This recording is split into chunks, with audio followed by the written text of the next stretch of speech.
Depi maten wap wele mwazen, ou tou mba e pouti men mwen wazen. Mwen chè wazen mwen lo la wazen, mwen gen problem wazen, mwen gen problem. Men dim nan wazen. Ou konen papa mouri wazen, papa mouri wazen. Ki soti la wazen? Papa ou di mouri wazen? Oui, mouri wazen. Mwen gen problem wazen, papa mouri wazen. Mwen gen problem. Papa mouri wazen, oh wazen. Papa mouri wazen.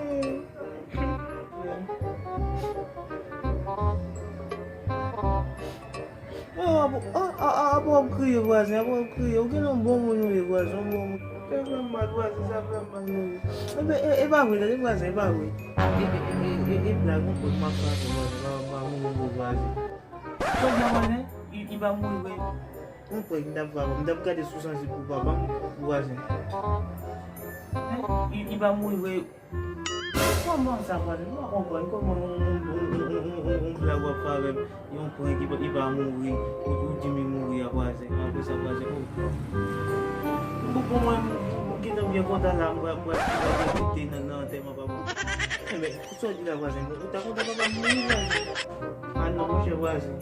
Kou mwen da konta pa moun wè, ame pa konta mwen da konta wazen, men se te moun wè.